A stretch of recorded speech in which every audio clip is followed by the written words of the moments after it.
Et le deuxième thème, c'était le travail des intérieurs et comment on peut travailler à l'intérieur avec des joueurs intérieurs de façon efficace. Donc pour le premier thème, bien entendu, encore une fois, le mieux, c'est de venir voir les matchs de ce que peut représenter le haut niveau féminin. Il est de plus en plus athlétique, il est de plus en plus, il se rapproche de plus en plus, toute proportion gardée, du basket masculin. Les mêmes caractéristiques, énormément de place laissée à l'aspect physique des choses, une défense qui est de plus en plus présente, une sphère tactique qui s'amenuise parce que les qualités techniques et physiques augmentent. Si vous avez vu, je pense que vous l'avez vu, la finale garçon du championnat, de la Coupe du Monde, et si vous avez vu les Américains jouer, et si vous vous êtes amusé à prendre sur un papier les systèmes d'attaque américains, je pense que vous n'avez pas beaucoup usé de papier ni de crayon, parce qu'il y en a très peu, c'est de plus en plus simple, tout simplement parce que les qualités techniques et physiques, bien sûr, des joueurs sont presque à leur maximum. Donc quand on est très fort individuellement, on n'a pas besoin de s'organiser de façon très précise, souvent. Ça donne l'impression d'un jeu brouillon. Et néanmoins, c'est efficace. Donc ça se rapproche un petit peu de ça, le basket féminin. Il y a néanmoins quand même des caractéristiques qui restent, à savoir le besoin de jouer ensemble. Autant un garçon peut croire qu'il va faire la décision tout seul, prendre la balle et aller se matcher sur les autres, autant une fille ne peut pas le croire, parce que c'est difficile à faire chez les filles. Et on a besoin de s'appuyer les unes sur les autres pour pouvoir jouer. Donc voilà, les caractéristiques de ce basket-là sont à haut niveau, encore une fois, pas forcément très particulières. Je pense que le problème essentiel, c'est dans l'éducation des joueuses qui vont vers le haut niveau. Il y a notamment en Île-de-France ici un potentiel terrible, un potentiel immense de joueuses qui sont malheureusement encore peu exploitées parce que les entraîneurs ne s'y intéressent pas, les dirigeants ne s'y intéressent pas, personne ne s'y intéresse. Alors que je pense que si vraiment on prenait en main ce problème-là, on arriverait à fabriquer, entre guillemets, des joueuses de très bon niveau, vu les qualités notamment physiques dont elles disposent. Enfin, ça, c'est un vaste débat. Voilà, je ne vais pas en dire plus. Encore une fois, venez tous voir les matchs qui ont lieu encore aujourd'hui et demain. Aujourd'hui, il y a un match à 16h, un match à 18h30. Demain, il y a un match à 14h et 15h30. C'est du beau basket, c'est un plateau comme il n'y a jamais eu en Île-de-France et même en France. Chine, Australie, États-Unis, France, c'est inédit. Pour ceux qui ont déjà vu les matchs hier, c'était déjà des matchs de très bon niveau. Ça va être encore le cas ce soir, ça sera encore le cas demain. Donc venez voir les matchs et faites-vous un avis par vous-même.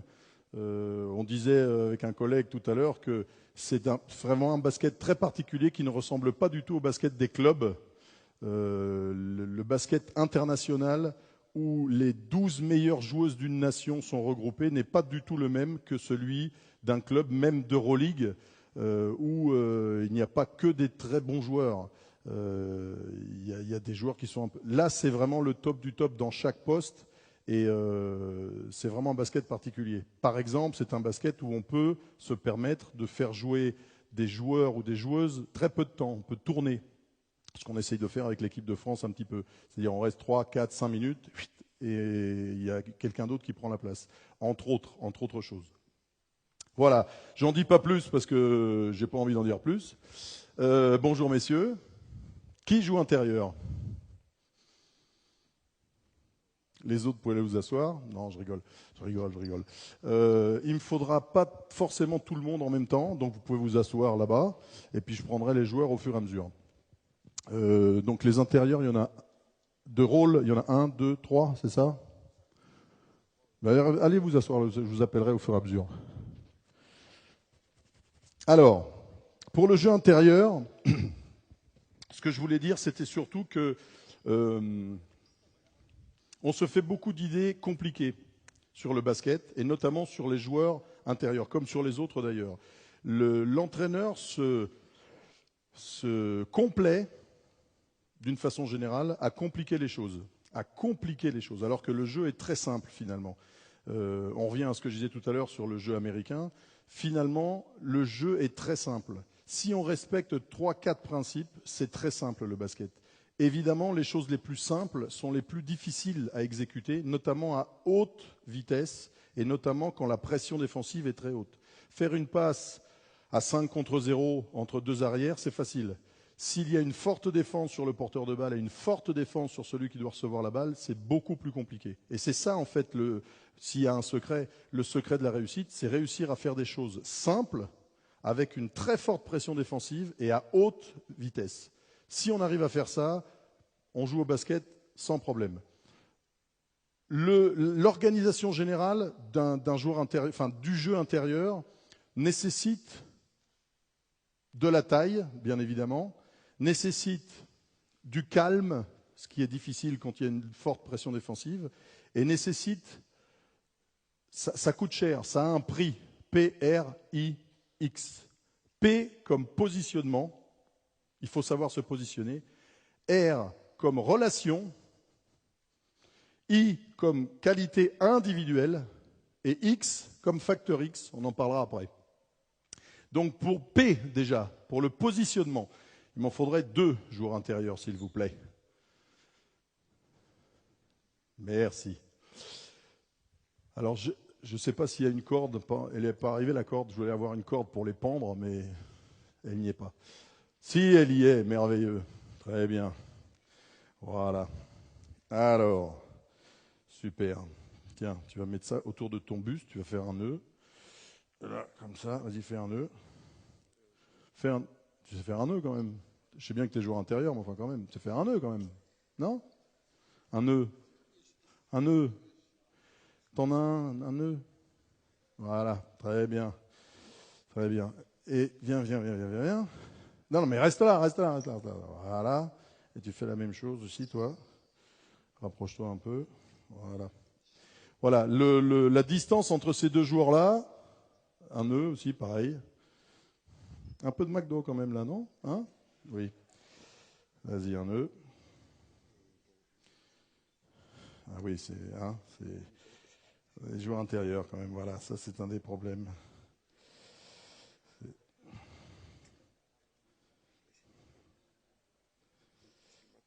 Et c'est le matin, oui, c'est le matin en plus. Oui. Voilà, rapprochez-vous. Alors mettez-vous face au public, messieurs. Voilà. La distance entre deux joueurs intérieurs, elle est régie par une distance minimale et une distance maximale. Si la distance est trop petite, si elle est trop courte, rapprochez-vous l'un de l'autre, voilà, si la corde est molle, là, ça veut dire que la défense gagne. Je fais 2,5 m, 2,10 m, et je peux tout seul défendre sur ces deux joueurs-là. Lui, il est porteur de balle, je peux l'empêcher de tirer. Lui, il est receveur, je peux défendre sur lui. Si au contraire, la distance, voilà, la corde est tendue, voilà, on va le voir après où sur le terrain. Si la distance est trop grande, même si je fais 2,20 m, je ne peux pas défendre sur les deux. Je ne peux pas défendre à la fois sur le porteur de balle et à la fois sur celui qui va recevoir la balle. Et cette caractéristique-là,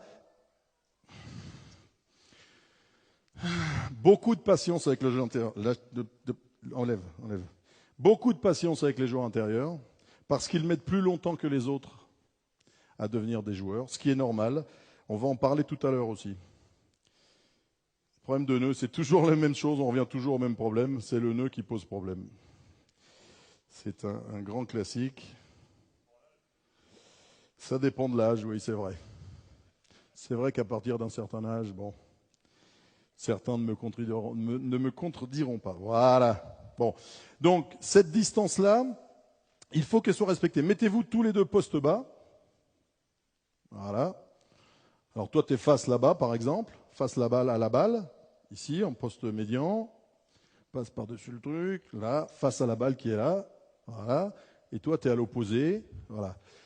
Vous voyez, ça correspond, la corde est tendue, ça correspond à peu près à une distance où moi, défenseur, tout seul, si je suis tout seul, je ne peux pas défendre sur les deux.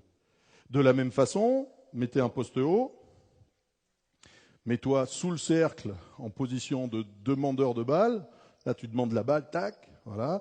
toi tu es un peu haut, tu vois. Alors si tu viens en poste haut, là on a l'habitude de mettre les joueurs, la corde est détendue.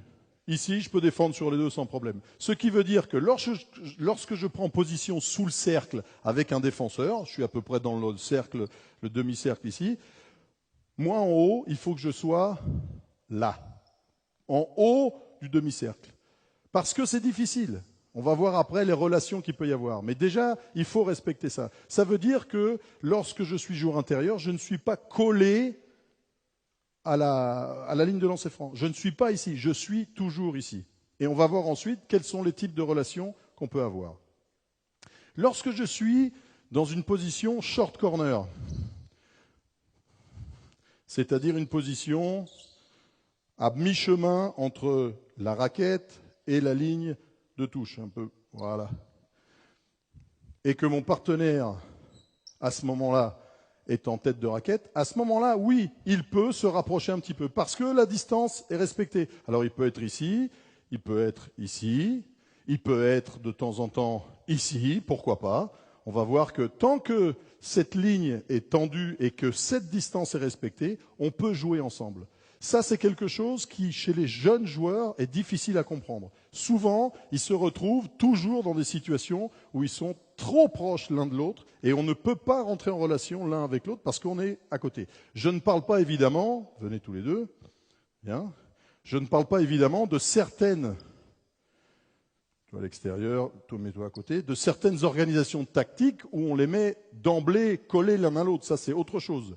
Bien évidemment, là, la corde, elle est très molle, mais ce n'est pas ça dont je parle. Ce dont je parle, c'est l'occupation d'espaces éloignés l'un de l'autre, qui sont forcément des espaces à distance et non pas des espaces trop serrés. Et c'est une des caractéristiques souvent qu'on rencontre chez les jeunes joueurs. Ils sont tassés à l'intérieur au lieu de prendre de la respiration.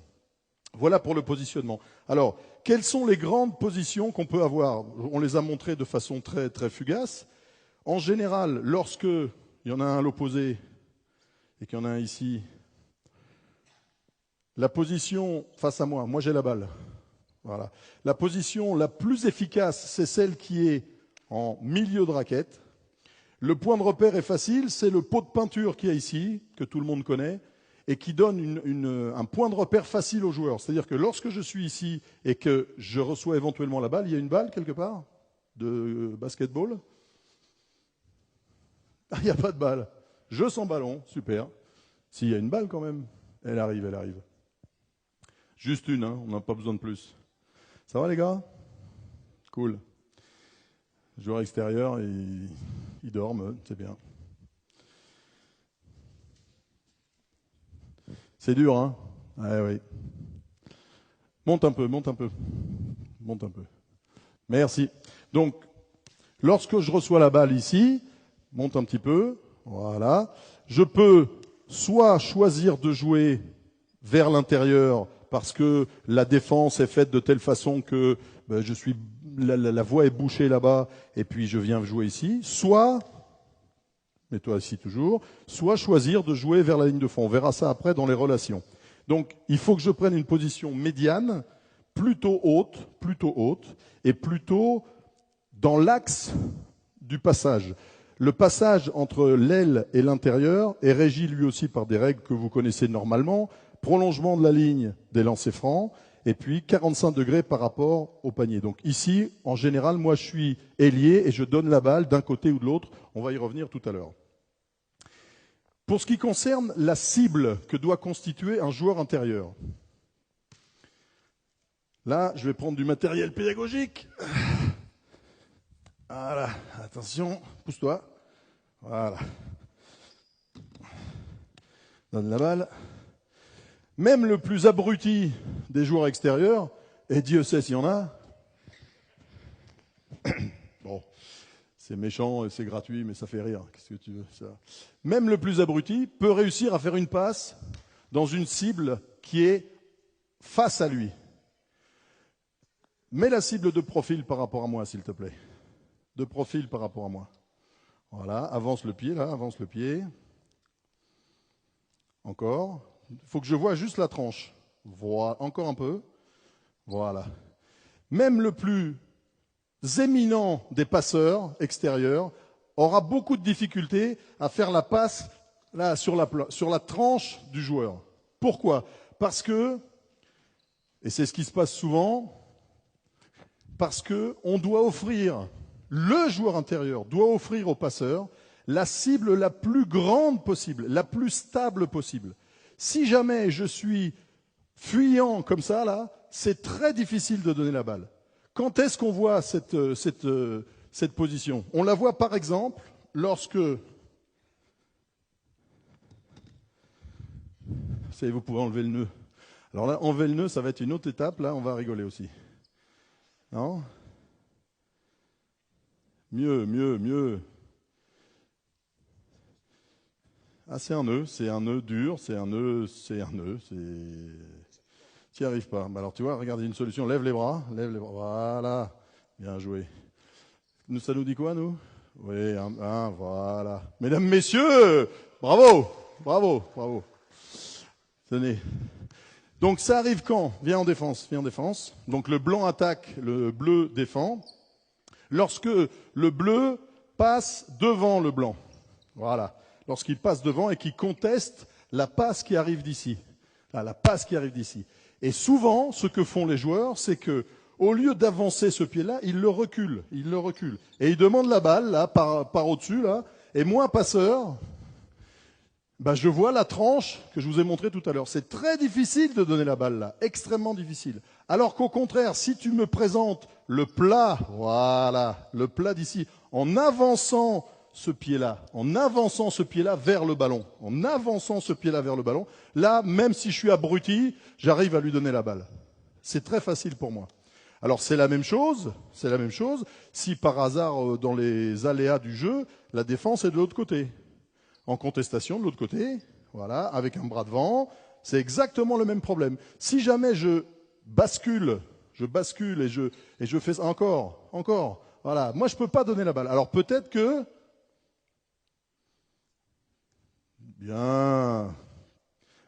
la solution, elle n'est pas là. Reste. Elle est ici. Elle est là et là. Peut-être que... On va voir après la passe. Hein. Oui, mais pour moi qui veux donner la balle ici, il faut que le joueur intérieur soit le plus ample possible. Je rappelle qu'au niveau réglementaire, il y a des arbitres dans la salle, ils ne me contrediront peut-être pas.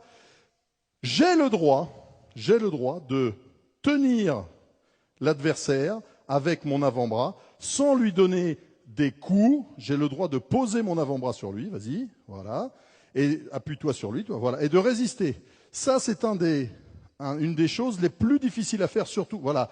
Très bien, fais-le. Quand on est jeune et qu'on a 13, 15 ans, c'est très difficile de résister. Voilà. Uniquement, et il s'appuie pas fort, hein, il s'appuie juste avec son poids de corps, voilà. Et il faut résister. Et ça, c'est de la musculation, c'est du renforcement musculaire, mine de rien. Tenir quelqu'un, viens avec moi. Tenir quelqu'un qui s'appuie dessus, parce que j'ai des appuis solides, vas-y, appuie-toi. Voilà, tenir, et mon bras ne fait pas ça. Vas-y, appuie-toi. Mon bras ne fait pas ça. Appuie-toi. Mon bras ne fait pas ça, parce que s'il fait ça, son bras à lui vient devant moi, et on ne peut plus jouer. Donc il faut que je le maintienne ici, je répète, sans lui donner des coups, juste en le maintenant. Ça, c'est la première chose. La deuxième chose, c'est que tout ça vient du fait que le jeu intérieur, contrairement à ce qu'on croit, est un jeu terrestre. C'est ce qui se passe au sol qui est le plus important. Ce qui veut dire que quelqu'un qui est stable sur ses appuis, qui est solide sur ses appuis, va être indestructible, solide sur ses appuis. Le haut dépend du bas. Si le haut tient, c'est parce que le bas est solide. Baisse un peu, voilà. Le bas est solide. Et au bout d'un moment, même quand j'ai 14 ans, même si j'appuie très fort sur lui, il va résister. Et c'est ça qui compte. Et c'est une des problématiques majeures pour les joueurs intérieurs jeunes. Vous avez en équipe de France actuellement une jeune fille qui s'appelle Anna Katashitiga, qui a des segments, qui fait presque 2 mètres, qui fait 1m80, 15, 16, qui a des segments très très longs. Et quand on a des segments très longs, c'est très difficile de faire ce travail-là, notamment quand on a 13, 14 ans. C'est une des raisons pour lesquelles, en France, on n'arrive pas à avoir de joueurs intérieurs. Parce qu'on organise des championnats très jeunes pour gagner. Il faut gagner le championnat du monde poussin, le championnat du monde benjamin, du département de Seine-et-Marne, du département de machin bidule. Il faut gagner. Et donc dès qu'il y a un grand qui se pointe, qui a 13, 14 ans, peut faire cette taille-là déjà. Il est tout comme ça, le pauvre. Il a des jambes et des bras qui grandissent à vue d'œil presque. Évidemment, l'enveloppe musculaire qui est autour est loin d'être aussi solide. Et donc il est comme un drapeau au vent. Et il faut apprendre ça, et ça prend énormément de temps. C'est la raison pour laquelle les joueurs intérieurs arrivent à maturité bien plus tard, évidemment. Donc, il faut leur apprendre, pas forcément avec des exercices spécifiques et de la musculation, mais juste du basket. Tenir sur ses appuis, résister, ça s'apprend tout simplement. Bon, il y a des exercices de gainage sur lesquels je vais pas m'étaler, mais c'est des choses toutes simples qu'on peut apprendre dès le plus jeune âge. Tenir sur ses pieds, résister à une poussée, tenir sur ses pieds, résister à une poussée, résister à des poussées. Voilà. Ça, c'est de la musculation tout en jouant au basket. D'accord? Donc, une cible la plus large possible. Remets-toi en défense. La plus large possible. Et cette cible-là, elle va pouvoir être variable, bien entendu, parce que la défense va bouger autour de ça. Et moi, je vais m'adapter et je vais chercher toujours à être le plus étalé possible face au passeur. Cette histoire de cible, elle est valable également entre les joueurs intérieurs. Lorsqu'il y a un joueur intérieur en haut qui respecte toujours cette distance et un joueur intérieur en bas, un passeur, reviens le passeur, voilà. Un passeur qui fait une passe par exemple, donc la cible a été bien faite, tu ne peux pas jouer, tu vas rendre la balle. La balle va circuler, le défenseur va peut-être s'étaler, enfin s'écarter un petit peu de l'attaquant. Et le but du jeu de l'attaquant, c'est de revenir sur le défenseur pour reprendre une position la plus grande possible, la plus stable possible, mais la plus grande possible pour que je puisse recevoir la balle. On est évidemment déjà dans les relations, hein, PRIX, on est dans les relations là. Dans ces relations-là, on a parlé de la cible, il y a aussi celui qui émet la passe. Celui qui émet du verbe émettre. Quand j'ai une cible qui est comme ça, va en défense maintenant, plusieurs cas de figure peuvent se présenter. Le défenseur est derrière, il est battu, il est derrière. Pour moi, passeur, aucun problème. Je peux même faire une passe au pied, aucun souci. Sauf que, la plupart du temps, j'ai aussi un défenseur sur moi, et je parle bien pour les joueurs intérieurs également, hein, pour les joueurs intérieurs également. J'ai donc un défenseur sur moi et il va falloir que j'arrive à faire une passe quelque part, parce que le défenseur, il veut pas que je fasse la passe, bien entendu. Donc ici, l'autre joueur intérieur, le troisième, c'est qui? Stevie Wonder, come on. Viens voir. Avec une belle crête à la mode. Tu joues au football, non? Ah bah, tu pourrais, avec une coupe pareille. Ah oui. Bon, donc un joueur intérieur est exactement dans le même cas, dans le même cas de figure qu'un joueur extérieur. C'est-à-dire qu'il a le droit, lui aussi, il a le droit d'avoir des pieds mobiles, d'avoir un dribble ou deux de chaque côté pour trouver le meilleur angle. Je suis meneur de jeu, je fais ce travail. Je suis joueur intérieur, je fais aussi ce travail. La défense est derrière. Pas de problème. Tu es plus grand, tu peux lui faire au-dessus la passe, par exemple. Voilà. Lui, il fait 2,5 m, 2,10 m. On lui fait la passe par-dessus, c'est merveilleux. Mais la défense est très marquée d'un côté, avec la main à la balle, là. Voilà. Tu tiens, toi tu tiens, très bien, une très bonne cible. Ne pousse pas comme une bête, toi. Ne pousse pas. Mets juste un bras de ce côté-là. Lui, il a un problème, c'est qu'il ne peut pas faire la passe comme ça. Parce que s'il fait la passe comme ça, elle est interceptée. Si toi tu te réveilles un petit peu, elle est interceptée. Elle est interceptée. Merveilleux. Donc il va falloir que je trouve l'angle le meilleur. L'angle le meilleur, il va sans doute être ici pour faire la passe. Ça veut dire que moi, joueur intérieur, poste haut, j'ai le droit de dribbler. Ça aussi, c'est un des défauts majeurs des joueurs intérieurs qui sont là, c'est qu'on a l'impression qu'on leur a vissé les pieds au sol et qu'ils ne peuvent pas bouger leurs pieds. Si, ils peuvent même dribbler pour se décaler, pour faire la passe. On a souvent dit, donc vas-y, essaye. Donc le défenseur est à droite, tu te décales et tu fais une passe de ce côté-là. Il l'a fait tout seul, c'est très bien. Il a fait une passe au sol. Ça tombe bien parce que c'est ça dont je voulais parler. Bien joué, Pogba, c'est bien. On dit toujours passe au sol pour rentrer la balle à l'intérieur. Tout le monde l'a dit. Je suis relativement d'accord avec ça, sauf lorsque vous avez ici un très ou une très grand ou grande joueur ou joueuse. Ça me paraît difficile quand on fait 2,5 m, 2,10 m, 2,15 m, et ça se voit, ça s'est encore vu à la dernière Coupe du Monde, de faire des passes à quelqu'un qui a des segments énormes, de faire des passes au sol. S'il est grand et s'il domine vraiment, on peut lui faire la passe très haute, très haute. Le seul inconvénient de ces passes lobées, c'est quoi? C'est pas la relation entre le passeur et le receveur, c'est le fait que tout le monde peut venir l'intercepter. Parce qu'une passe lobée, c'est une passe lente. C'est une passe lente. Une passe rapide, c'est une passe au sol, bien sûr. Le seul souci, c'est que si la défense extérieure est très forte, elles sont difficiles à faire. Il faut bien maîtriser la technique de passe. La plupart du temps, on conseille quand même de faire des passes au sol, aux intérieurs, notamment parce que lorsque la balle rebondit au sol, elle remonte dans sa main et qu'elle est sur le chemin du panier et peut éventuellement aller tirer directement. Bon, la plupart du temps, vous n'avez pas, sauf exception, des gens très très grands, donc la passe au sol est plutôt conseillée. Vous regarderez dans les matchs de ce soir, on fait souvent des passes intérieures au sol. Donc, je reviens à mon propos. Ce joueur-là, joueur intérieur, a le droit de bouger ses pieds, a le droit de dribbler, de se décaler pour retrouver la cible la plus étalée possible. D'accord? Ça, c'est le premier type de relation. Deuxième type de relation. On est à l'intérieur cette fois-ci. Tu vas à l'opposé. Il n'y a pas un joueur plus grand qu'un petit meneur, un joueur qui peut jouer intérieur. Toi, tu es plus grand? Vas-y. Voilà, un petit peu plus grand. Tu vas mettre en blanc, en blanc, en blanc. On met un truc blanc. Ou toi, t'es blanc. Ouais, c'est pas mal. Allez. Donc les blancs sont en attaque. Les blancs sont en attaque.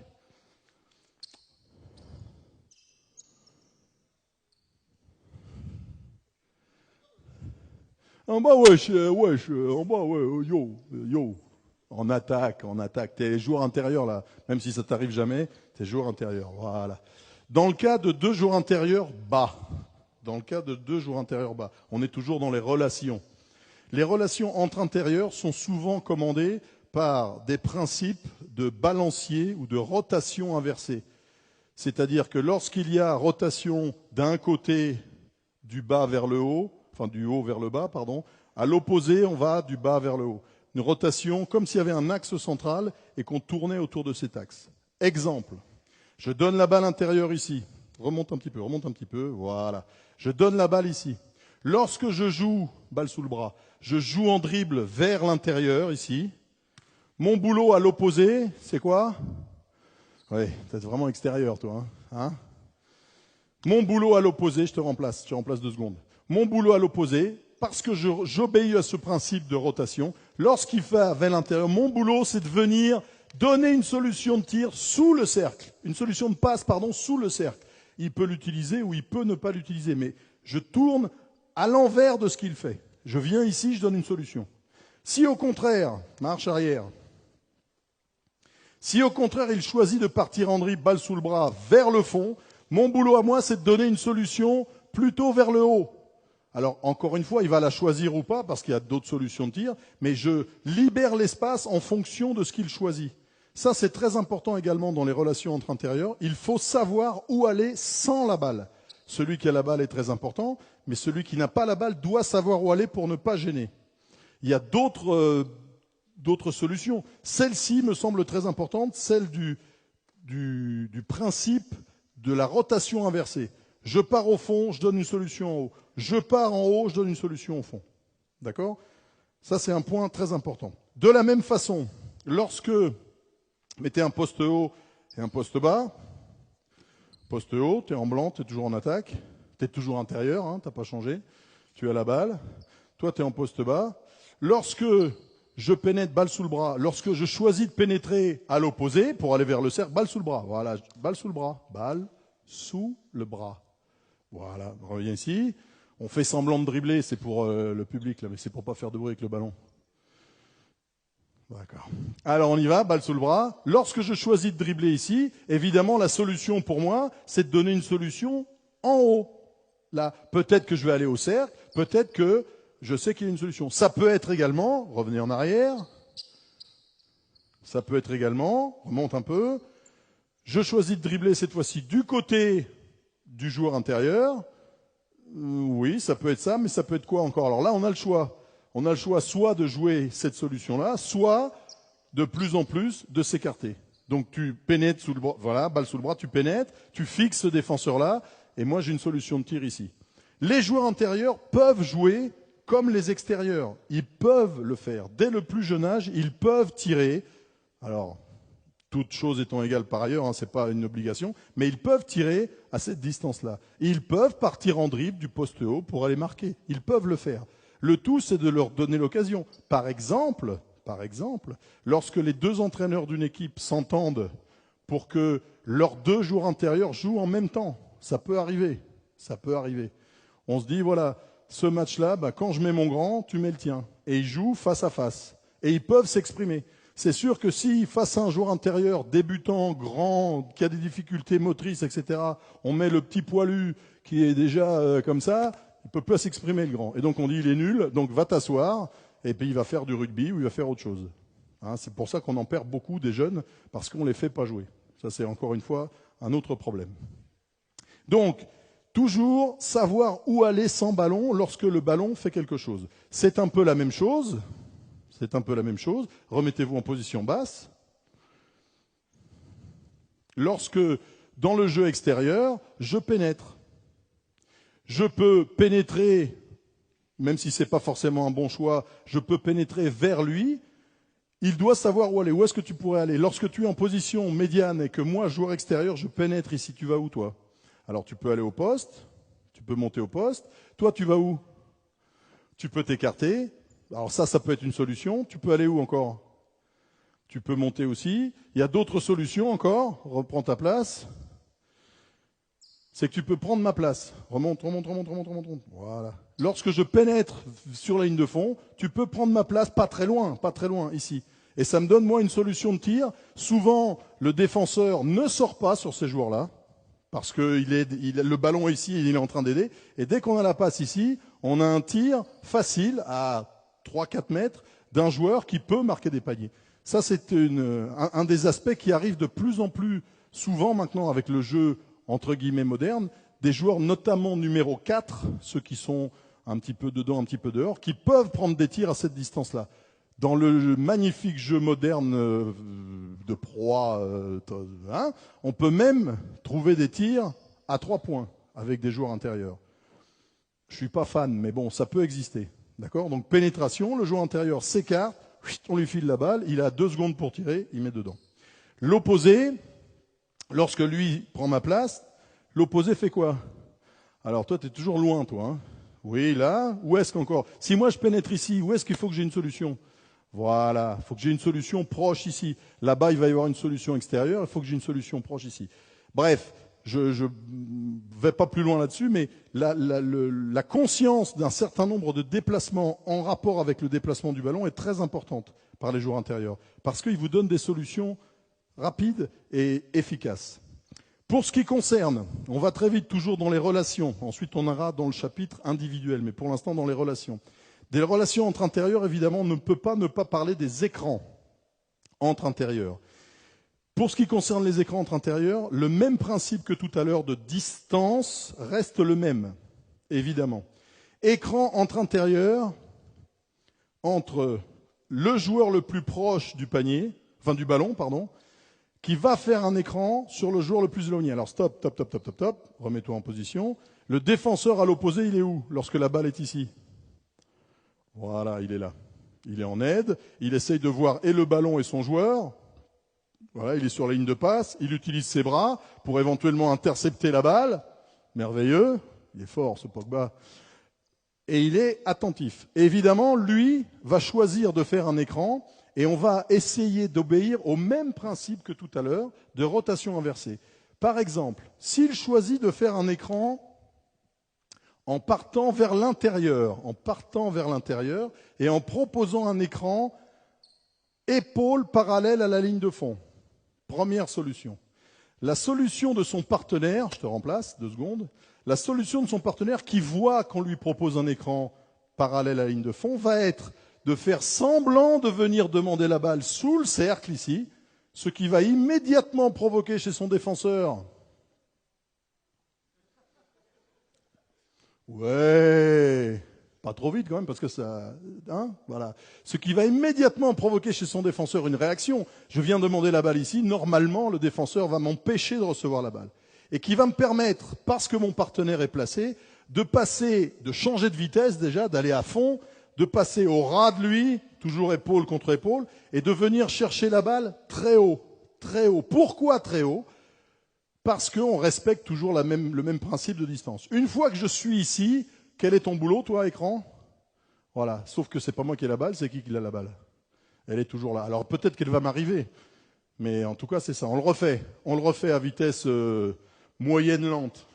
Donc, quand je tape la balle, tu vas à l'écran, tu proposes un écran ici, tu fais semblant de venir chercher la balle, tu montes très haut, et toi tu ouvres ici. Alors, au niveau de l'ouverture, c'est bien. Au niveau de l'ouverture ici, une fois que tu as fait l'écran, tu peux ouvrir.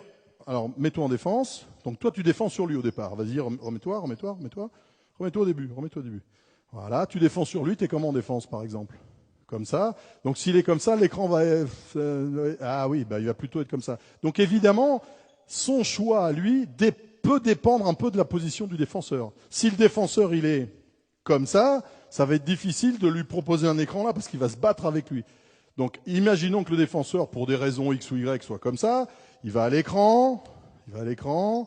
Là, le défenseur, il fait quoi ? Ben, il est toujours comme ça. Toujours comme ça, la balle, elle est là, toujours. Voilà. L'écran a lieu. Et après, qu'est-ce que tu fais, toi ? Alors, ça, c'est une première solution. Cible la plus... La deuxième solution, c'est quoi ? Écran. Bah oui, tu mets tout simplement... Ce pied-là, t'es en écran. Voilà, lui, il est là. Et tu vas projeter ce pied-là devant lui. Parce que, encore une fois, baisse tes fesses, recommence. Non, mais pas après, on s'en fout après. Voilà. Parce que, encore une fois, le jeu intérieur, c'est un jeu terrestre. Donc, j'ai le choix, je te remplace 2 secondes. Soit de faire écran et de fort passer le pied ici, soit de faire écran et de pivoter sur mon pied pour demander la balle ici. Les 2 solutions sont vraies. Sont bonnes en fonction de ce que préfère le joueur. Évidemment, une fois qu'on a fait ça, je répète, c'est très important, il faut que la distance entre cette solution de passe et cette solution de passe soit grande. Si, à la sortie de l'écran, reviens. Si à la sortie de l'écran, on fait ça au ralenti, t'es sorti de l'écran. Si à la sortie de l'écran, la solution de passe, elle est ici, voilà, ils sont à 1,50 m l'un de l'autre, on ne peut pas jouer. Je fais la passe là, elle est interceptée, je fais la passe ici, elle est interceptée. Il faut absolument que cette distance soit respectée. Et là, le jeu est plus simple, à la fois pour lui éventuellement, et à la fois pour lui. D'autant plus que, si la défense est bonne, je ne pourrais... Fais ton boulot, là. Je ne pourrais pas faire la passe là, et la passe va sans doute arriver de là-haut. En dribblant, en faisant tout ce qu'on a dit tout à l'heure. D'accord ? Deuxième cas de figure, remettez-vous au début. Cette fois-ci, tu choisis de faire l'écran par le bas. Donc là, défends comme tout à l'heure, il défend par au-dessus, je choisis de faire l'écran par le bas, et cette fois-ci, je vais proposer un écran qui est parallèle à la ligne de touche. Les épaules sont parallèles à la ligne de touche. Cette fois-ci, mon boulot à moi, ça va être quoi ? Ton boulot à toi ? Ouais, exactement. De venir demander la balle là, ce qui va provoquer chez la défense immédiatement. Oh putain, ça fait peur. Avec la crête, là, c'est terrible. Donc, dès qu'il demande la balle vers le haut, le défenseur réagit. Et ce qui va me permettre, en changeant de vitesse à fond et de direction, de venir demander la balle, pas si loin, en bas, ici, le plus près possible du cercle. Après, on peut avoir des variations. Et à l'écran, de quoi faire ? Une fois qu'il s'est servi de toi, qu'est-ce que tu vas faire, toi ? Oui, encore, voilà. Toujours en fonction des mêmes principes. C'est-à-dire, je fais écran, mon partenaire utilise l'écran, et moi, je lui offre une solution au passeur éloignée de lui, de façon à l'isoler, lui. Et toi, tu es près du cercle, ici, en position intérieure, la cible irréprochable, voilà, et je peux éventuellement te donner la balle à toi, ou Ou donner la balle là-haut parce que je ne peux pas te la donner à toi, parce que le défenseur, par exemple, dans un accès est comme ça, et à ce moment-là, qu'est-ce que tu vas faire si je ne peux pas te donner? Très bien. Alors, à ce sujet-là, alors c'est dommage que je n'ai pas une porte. Je vais reprendre mon machin. Imaginez, ça c'est très important aussi pour les joueurs, c'est lourd hein, cette connerie-là. J'aurais pas dû prendre ça. Voilà. Bon. Imaginez que ça, c'est une porte. Avec une porte, il faudra en démonter une, mais bon, ça prendrait trop de temps. Il y a sur le côté de la, poussez-vous parce qu'il ne voit pas, sur le côté ici, en général, il y a 3 points. Il y en a un là et un là. Il y a ce qu'on appelle des gonds. Des gonds, pas des gonds. G-O-N-D-S. Ces gonds sont ceux qu'on met sur un montant pour que la porte pivote. D'accord? Que la porte pivote. Et c'est ce qu'il vient de nous montrer là. Revenez ici. Revenez ici. Parce que le défenseur est proche de lui, il s'appuie sur lui, l'attaquant s'appuie sur lui. Ah, ça fait mal en plus. Non, je rigole.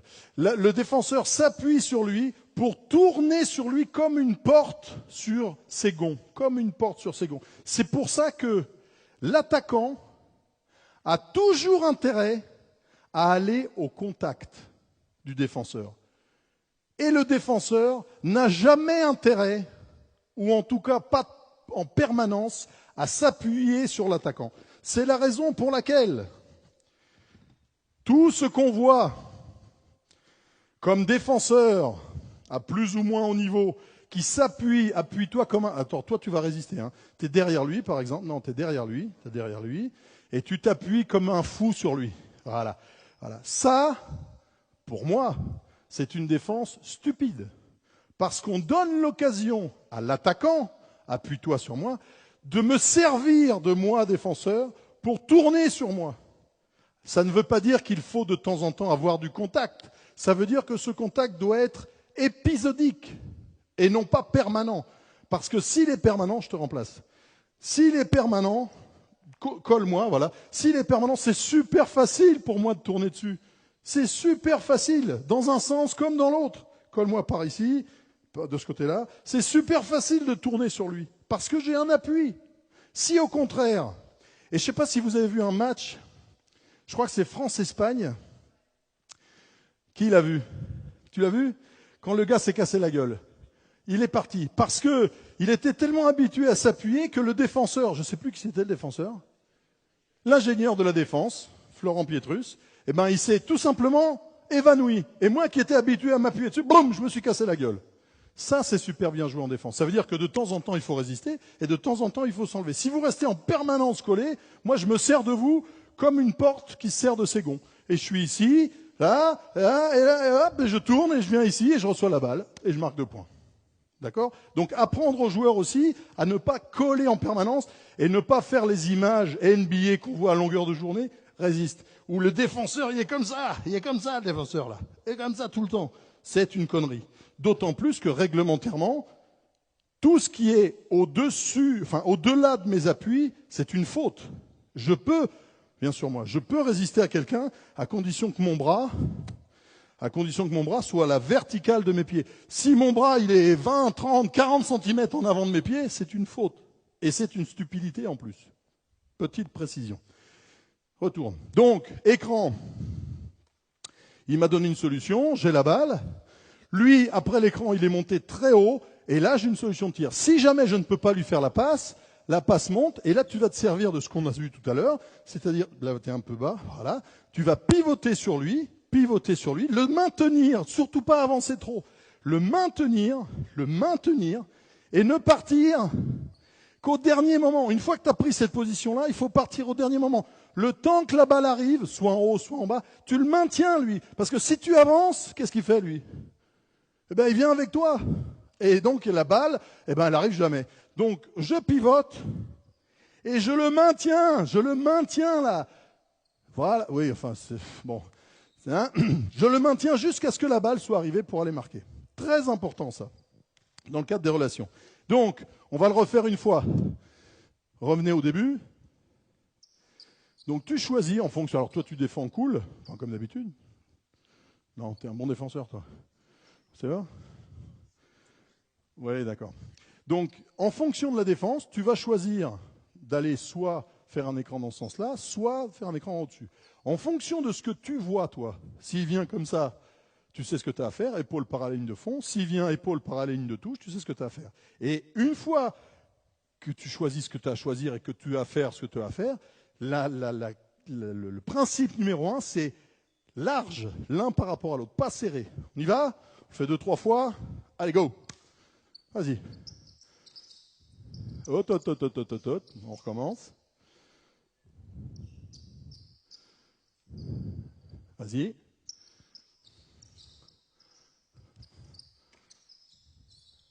Ouais, oh là, oui. Alors tu vois que là, si tu es pas au contact de lui, ça va être très difficile. Il faut que tu t'appuies vraiment sur lui pour que tu pivotes sur lui, sans aller prendre trop d'espace. Ça, ce qu'il vient de faire, bon, c'est évidemment un long apprentissage. Ce qu'il vient de faire, c'est une des difficultés majeures, je trouve, chez les jeunes joueurs et joueuses. C'est-à-dire qu'être au contact de quelqu'un, s'appuyer sur lui, appuie-toi sur moi, s'appuyer sur lui, jouer avec lui, c'est très difficile. Notamment chez les filles, parce qu'il y a des seins chez les filles. Eh oui, ça paraît bête, mais ça fait mal quand on prend des coups dans les seins. Mais chez les mecs, c'est pareil. C'est difficile d'apprendre, quand on est jeune notamment, à jouer avec son adversaire corps à corps. Parce que c'est du corps à corps. C'est du corps à corps, là. Appuie-toi. Jouer, là. Jouer sur là-dessus, avec son dos et ses fesses. Apprendre à ses fesses et à son dos à lire le jeu. Je lis avec mes yeux, mais je lis aussi avec mon dos et mes fesses. Et c'est très difficile, ça prend du temps. On fait la même chose en restant collé à lui. On y va ? Monte un peu. Voilà. Cette fois-ci, le défenseur est là. Ok, vas-y, go. Oui. Et alors, on recommence. Qu'est-ce qui s'est passé? Je me suis trompé. C'est pas grave, on recommence. On prend son temps. On en reparlera encore du temps. Vas-y, go. Là, solution, oui. Bien, là. Et puis après, on joue, bien sûr. Très bien, merveilleux. Bon. On ne va pas rester trop longtemps là-dessus. Vous avez compris que ces relations entre joueurs intérieurs sont des relations qui doivent être travaillées en nombre réduit, par exemple, et très précises. Une fois qu'on a les repères, quel que soit le système de jeu qu'on met en place, on va toujours s'y retrouver. Je sais que lorsqu'il y a un départ en dribble ici, il faut que je monte là. Je sais que lorsque... Bon, voilà. Si je sais ces principes de jeu, si je connais ces principes de jeu-là, je peux arriver à jouer. Ça, c'était pour les relations. Donc là, on a vu les relations de passe, on a vu les relations d'écran. Pour toutes les autres relations, je ne vais pas m'étaler dessus, et je vais aller directement au à l'avant-dernier chapitre, qui est tout ce qui concerne l'individu. L'individu. Et le travail individuel. La première des qualités, me semble-t-il, pour les joueurs intérieurs, et notamment chez les plus jeunes, c'est apprendre à être calme. Apprendre à être calme. Le problème qu'on a aujourd'hui, sans trahir trop de secrets, avec les deux joueuses intérieures de l'équipe de France, Elena Siak, Anna Katashitiga, les deux numéros 5, plus ou moins 5 de rôle, c'est qu'elles jouent non pas dans un mode hystérique, mais dans un mode panique. Dès qu'elles ont la balle, c'est la panique. Alors qu'il faut apprendre, et c'est pas facile, à être calme quand on a la balle. Je reçois la balle à l'intérieur, j'ai de la pression défensive, des fois j'ai des prises à deux même. Il faut que je sois calme. Et c'est très difficile à obtenir. Parce que, toujours pour les mêmes raisons, parce que je suis touché, parce qu'il y a quelqu'un qui est près de moi, parce que, pour tout un tas de raisons, parce que j'ai des segments très longs, que je suis un peu déséquilibré, et je suis en panique. Dès que j'arrive à maîtriser la situation, ça va beaucoup mieux. Premier point. Deuxième point, lorsque je reçois la balle en tant qu'individu, mon souci, ce n'est pas de jouer pour moi, c'est de regarder ce qui se passe ailleurs. Donc mon premier souci, monte un petit peu, voilà. Lorsque je reçois la balle, alors là, t'es comme ça ou t'es comme ça là? Voilà. Avance ce pied-là vers moi, voilà. Et là, tu as une cible magnifique. Lorsque je reçois la balle, très bien. Vous avez vu son mouvement de tête? Excellent. Tu reçois la balle, refais la même chose. Le premier souci, c'est de tourner la tête et de voir tout ce qui se passe ici. Tout ce qui se passe ici. Normalement, tout ce qui se passe derrière lui, il le sait déjà parce que ses fesses et son dos lui ont déjà donné des indications. Il le sait déjà. Il sait déjà où est son défenseur, loin ou près. Il sait déjà qu'il y a de la place ou pas. Il sait plein de choses. Ce qu'il ne sait pas, c'est tout ce qui se passe ici. Et donc son premier réflexe, c'est de recevoir la balle, regarder et prendre son temps. Prendre son temps pour regarder, parce que les yeux vont à une certaine vitesse. On ne peut pas aller plus vite que la musique. Donc il faut laisser le temps aux yeux de voir ce qui se passe. Vas-y, refais, tu reçois la balle, tu regardes. Peut-être qu'ici, il y a quelqu'un qui va couper pour aller marquer. Peut-être qu'il y a un tireur à 3 points magnifique, là, tout seul, peut-être que, etc., etc. Une fois que j'ai fait ça, si c'est à moi de jouer, toute la gamme de mouvements, main droite, main gauche, à droite et à gauche, est disponible. Le seul problème, et c'est aussi un de nos défauts, c'est qu'on veut souvent lui apprendre à ce joueur intérieur ou à cette joueuse intérieure beaucoup de choses. Or, on sait qu'un individu a des préférences motrices. Des préférences motrices, ça veut dire quoi? Ça veut dire que je suis construit depuis mon plus jeune âge à écrire de la main droite, par exemple. Faites l'expérience d'écrire votre nom, que vous avez écrit des milliers de fois, de la main gauche. Quand vous êtes droitier, vous allez voir ce que c'est, la préférence motrice. Vous avez été habitué à des chaînes neurologiques qui font que vous écrivez votre nom facilement de la main droite, et dès que vous écrivez de la main gauche, ça ne ressemble plus à rien. Ben, c'est la même chose là. Là, il y a des gens qui préfèrent, qui sont droitiers, qui préfèrent pivoter sur ce pied-là, qui préfèrent tirer en haut plutôt que d'aller au contact, qui préfèrent aller au contact plutôt que de tirer, etc., etc. Et donc il faut trouver, en respectant évidemment un certain nombre de principes techniques, quelles sont les préférences de ce joueur-là. Peut-être que lui, de ce côté-ci, ben, il n'aime pas trop les choses. Il préfère jouer de l'autre côté là-bas. Donc on va essayer d'organiser le jeu de façon à ce qu'on joue de son côté. Évidemment, dans un monde merveilleux, lorsque vous avez des joueurs qui savent jouer de ce côté-ci, jouer de ce côté-là, tirer à 3 points, faire le café, servir le truc, c'est merveilleux. Sauf que ça arrive très rarement, malheureusement. On doit essayer de le faire. Lorsqu'on s'entraîne peu, c'est difficile de le faire. Mais lorsqu'on a l'occasion de s'entraîner, on peut y arriver. Mais même quand on s'entraîne beaucoup, on voit que les gens se cantonnent ou se dirigent vers un certain nombre de techniques. Quelles sont-elles, ces techniques? Je vais en donner 2 ou 3, pas plus. Évidemment, il y a des principes.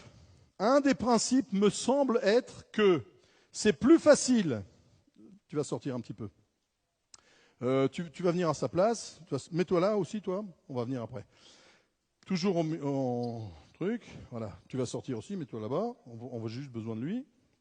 C'est plus facile. Mets-toi. Voilà. C'est plus facile de tirer sans opposition qu'avec opposition. Ça semble évident. C'est plus facile de tirer sans opposition qu'avec opposition. Et il me semble, c'est un avis purement personnel, il me semble que le chemin du panier vers le fond, ici, est plus facile que le chemin du panier vers le centre, où il risque d'y avoir du monde. Ça ne veut pas dire qu'il faut aller directement vers le fond. Ça veut dire que terminer par ici, en s'appuyant en plus sur la planche, ça me semble plus facile que de venir faire des tirs ici avec des fautes, des machins, des bidules. Ce qui veut dire quoi? Ce qui veut dire qu'en fonction de la défense, en fonction de mes préférences, que ce soit à droite ou à gauche, une fois que j'ai regardé, mets-toi en position d'attaque, les coudes, voilà, la main sur la balle, tu as regardé, il a tourné la tête, il avait la tête là-bas, il a tourné tout de suite ici pour voir ce qui se passe, il a constaté qu'il y avait de la place. Son boulot à lui, son obsession, c'est d'aller vers le cercle et d'être tout seul vers le cercle. Tout seul vers le cercle. Et donc, si par exemple le défenseur, on prend des cas extrêmes à chaque fois, est ici, très collé. Attends, reviens. Très collé à lui, il y a une solution qui est évidente. Si le défenseur est loin de lui, pas collé à lui du tout, il y a d'autres solutions. Si le défenseur est plutôt comme ça, il y a d'autres solutions. Si le défenseur est à la rue complète, il y a d'autres solutions. Et c'est ça qu'il faut essayer de trouver chez le joueur intérieur attaquant. Il doit reconnaître la situation très vite, fesses, dos et les yeux, et donner la réponse tout de suite. D'accord? Après, en fonction des organisations collectives, ça peut être également, il a reçu la balle, il a vu qu'il y avait de la place, c'est venir en dribblant vers le centre pour toujours revenir vers le fond. Toujours revenir vers le fond. Parce que ici, en général, l'aide est un peu retardé. Alors, c'est un débat, hein, c'est un débat. Tous les entraîneurs ne sont pas d'accord avec ça. Il y a des avis différents. Certains disent qu'au contraire, l'aide est très forte ici et qu'il veut mieux aller vers le centre. Bon, c'est partagé. Je vais parler de quelques techniques qui me semblent intéressantes au niveau individuel. Une technique facile, me semble-t-il, ça n'a pas l'air d'être évident tout le temps, c'est celle dont j'ai parlé tout à l'heure, c'est celle qui consiste à pivoter et à se servir du défenseur comme un gond.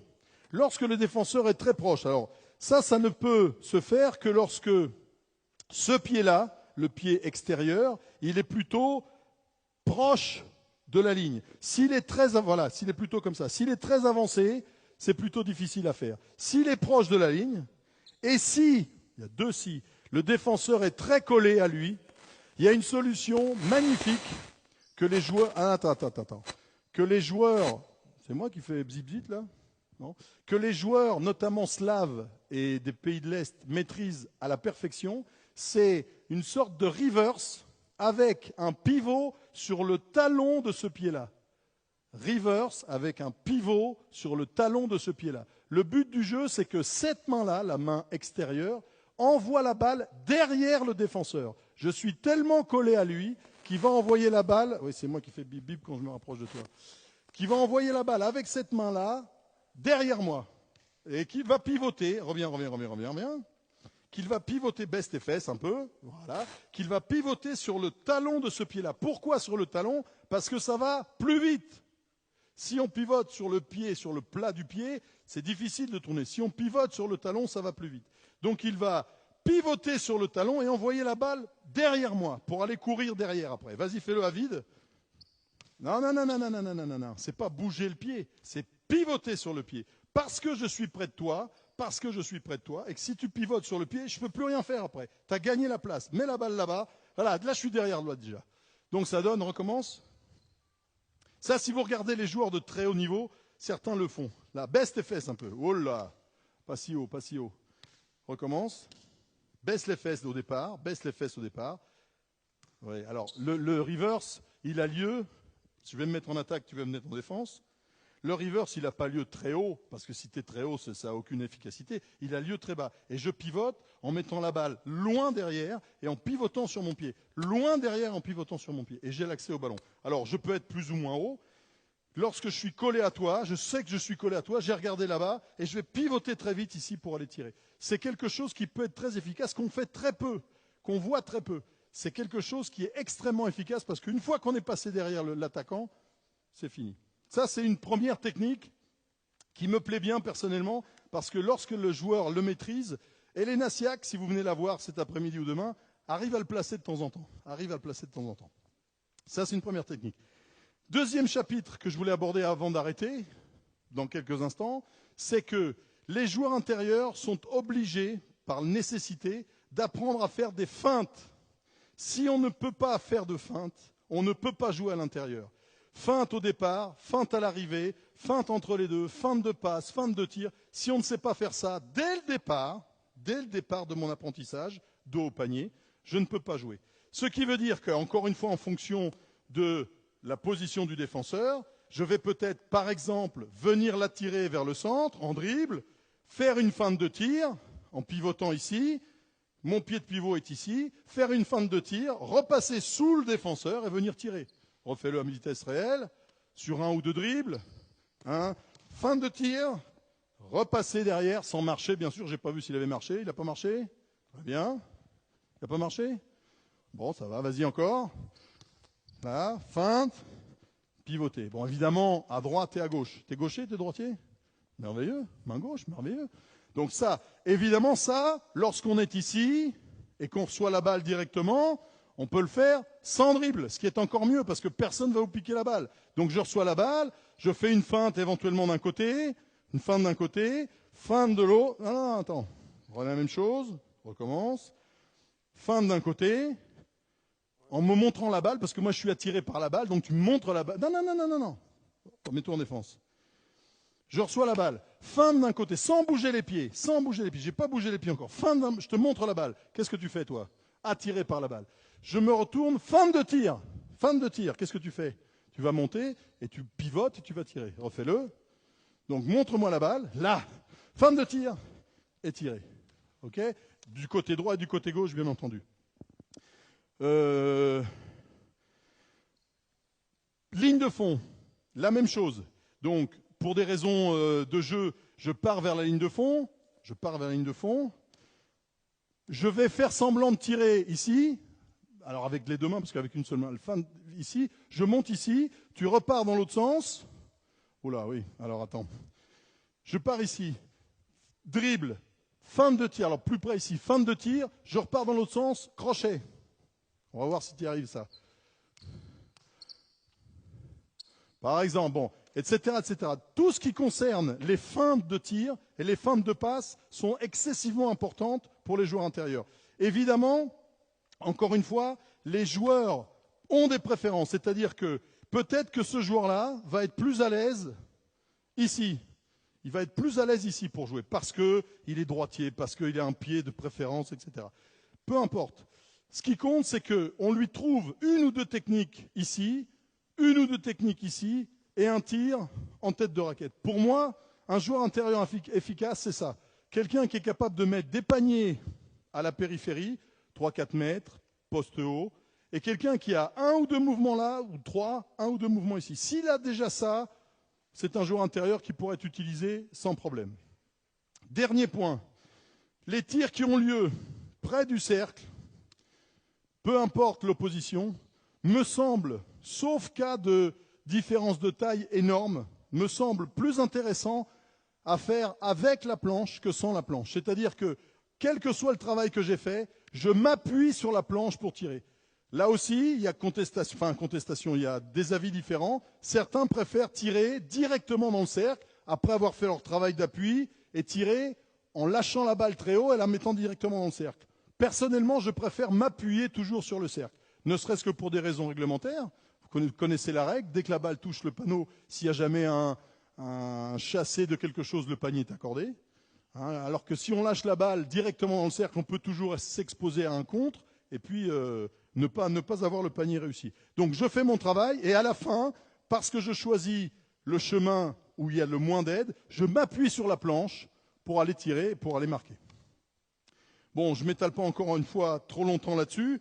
Ces techniques-là, vous pouvez les trouver dans tous les documents, dans tous les documents vidéo ou les documents numériques que vous pouvez trouver. Ce qui compte, encore une fois, c'est la répétition, bien entendu. Si je m'entraîne 2 fois par semaine, c'est plus difficile que si je m'entraîne 1 fois par jour. Tu aimes bien tirer, toi? C'est bien.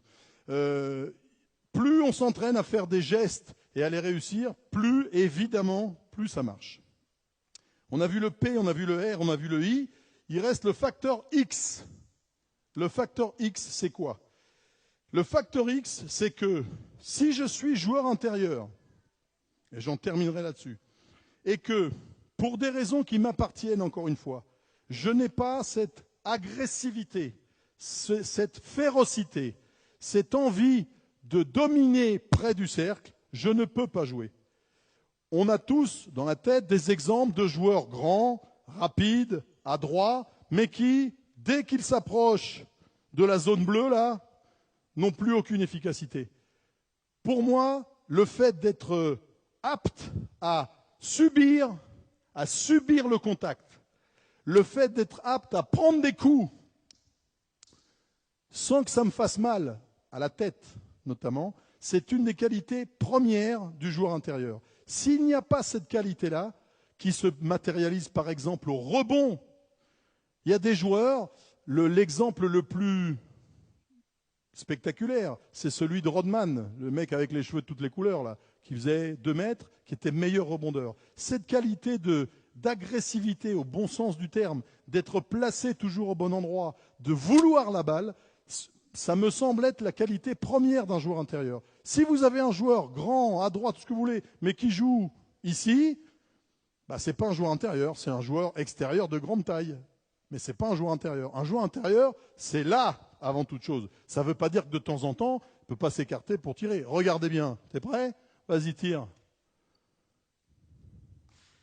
Bon, viens à l'intérieur, viens à l'intérieur. Oui, un peu de mal. D'accord? Donc ce facteur X, pour moi, c'est très important. C'est vraiment la qualité première des joueurs intérieurs, c'est une agressivité de tous les instants. Une agressivité dans la prise de position. Là, je veux la balle. Une agressivité pas permanente. Une agressivité dans la défense. Je veux pas que tu prennes la balle, je passe devant, tu es en défense. Je passe devant, là, waouh, parce que je veux pas que tu aies la balle. En attaque comme en défense, une agressivité forte. Une capacité à résister au pain. Là, je résiste, c'est pas grave, j'en prends, mais je reviens devant avec tes pieds. Là. Ça, pour moi, c'est le plus important, sans doute, chez les joueurs intérieurs. Et c'est extrêmement difficile à développer chez un gamin de 13-14 ans ou une gamine de 13-14 ans. C'est l'heure? On ne sait pas, c'est l'heure? Presque, voilà. J'en ai terminé, je n'ai pas grand-chose d'autre à vous rajouter, si ce n'est que, encore une fois, pour moi, à part ce facteur X-là, qui est vraiment très important, je ne pense pas qu'on puisse faire de grandes équipes sans joueurs intérieurs. Merci, messieurs, vous pouvez aller vous asseoir, sous les applaudissements du public, bien entendu.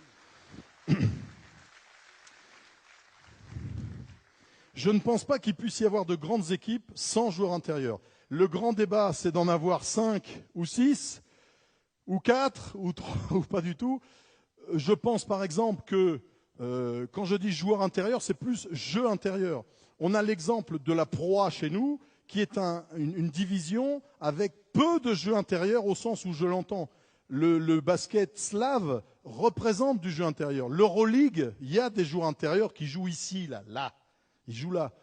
En Pro A, on joue tous, je caricature à peine, on joue tous là à 5 mètres du panier. Les grands, les petits, les moyens, tout le monde joue là. C'est pas ça le jeu intérieur. Le jeu intérieur, c'est vraiment ça. Et je pense qu'à haut niveau, et c'est d'ailleurs flagrant, alors sauf exception exceptionnelle, on ne peut réussir que lorsqu'on a un jeu fort ici. Ça ne veut pas dire forcément qu'on n'a que des joueurs intérieurs non plus dans l'équipe. L'équipe américaine, donc dans la dernière finale, l'a démontré. Sauf que, au rebond offensif, ils sont d'une férocité que vous avez tous vue. Au rebond défensif, c'est pareil. Et ils ont une présence physique près du cercle qui est missiliale, qui tue tout le monde. Donc vraiment, ça, c'est un point important. Ça, c'est le premier point que je voulais dire en conclusion. Le deuxième point, c'est que dans notre basket français, on sait fabriquer, plus ou moins, des meneurs de jeu, comme disent les Lyonnais. Des gens qui montent la balle, qui arrivent à donner la balle un petit peu, on arrive à en fabriquer. On sait très bien fabriquer des joueurs extérieurs. Quand je dis fabriquer, c'est produire, c'est éduquer. Des joueurs extérieurs, Batum, machin, bidule, tirer, courir, jouer un contre un, on sait le faire. En plus, on a des qualités physiques pour ça, on sait le faire. Là où on pêche vraiment, c'est dans la fabrication, entre guillemets, de ces joueurs-là, des joueurs qui jouent ici. Alors, il y a eu des volontés au cours des dernières années d'insister sur les joueurs intérieurs, de faire en sorte que on développe ces qualités-là. Le problème, c'est qu'on ne peut pas le faire sans que on organise parallèlement à cette formation-là, on organise des championnats qui correspondent à ces joueurs-là. On ne peut pas jouer quand on est jeune joueur de 13-14 ans face à des gens qui vous arrivent au nombril et qui vont 3 fois plus vite que vous. Évidemment, on ne peut pas jouer. Il faut encore une fois penser à ça, penser au fait que le grand, entre guillemets, qui grandit beaucoup, qui grandit vite, n'a pas du tout les mêmes sensations. Il est perdu, il a un corps qu'il ne connaît plus. Il y a encore 6 mois, il arrivait à prendre un objet là, 6 mois plus tard, il ne sait plus le faire. Et alors évidemment, quand on parle de poids ou de musculation, c'est encore pire. C'est encore pire. Donc il faut vraiment être patient avec ce type de joueur ou de joueuse et jouer en fonction d'eux. En fonction d'eux. D'-E-U-X. En fonction d'eux. Par exemple, même si on aime le jeu rapide, il est évident que le jeu rapide, dans son développement, part d'ici. Part parce que j'ai le rebond défensif. Et je jette la balle, et puis les nains, là, ceux qui courent vite, vont en manger. Ils vont manger du jeu rapide, c'est très bien. Mais si le jeu rapide n'est pas possible, n'a rien donné, stop, priorité au grand, qui a pris le rebond et qui court évidemment moins vite, et qui va arriver un peu plus en retard. Et donc il faut l'attendre. C'est la raison pour laquelle on ne peut pas jouer vite, et puis tirer tout de suite, et le grand, il arrive, ah merde, c'est plus mon tour, hop, je reviens en défense. Au bout de 2 ans, il arrête le basket. Il a 13-14 ans, il arrête le basket. Donc tout ça, c'est des petits détails qui font que on leur donne à manger en attaque aussi. On leur donne à manger en attaque aussi sur des choses relativement simples. Voilà. Plaidoyer pour les joueurs intérieurs. Il y en a. En Ile-de-France, ici, tous ceux que vous êtes là, bon, à part les cadres techniques qui viennent de partout en France, j'en vois de Corse même, merveilleux. En Ile-de-France, il y en a beaucoup des joueurs intérieurs, jeunes, des joueuses intérieures jeunes. Il y en a énormément. Donc, pensez à eux, faites en sorte qu'ils puissent s'exprimer dans le jeu. Faites des choses simples, parce que c'est la simplicité qui est la plus difficile à faire, bien faites, et vous verrez que petit à petit, ils sortiront sans problème. Est-ce que vous avez des questions? C'est toujours la question qu'on pose pour terminer, parce qu'on est sûr que personne n'en pose. Est-ce que vous avez des questions? Anna, une question? Merci. Pas de questions? Eh bien, écoutez, je vous remercie de votre attention soutenue. Et surtout, le prix des places ce soir est à combien? 12 euros, 18 euros, 30 euros, 40 euros. Venez à Coubertin. Vous êtes combien là? Vous êtes 200 à peu près. Il faut que ce soir, à partir de 16 heures, vous soyez tous au bord du terrain pour voir un peu toutes ces choses-là. Enfin, normalement, vous le verrez dans le match des Australiennes un petit peu, dans le match des Américaines, vous le verrez, dans le match des Françaises aussi, et dans le match des Chinoises de temps en temps. Voilà. Merci à vous et à cet après-midi. Merci les gars.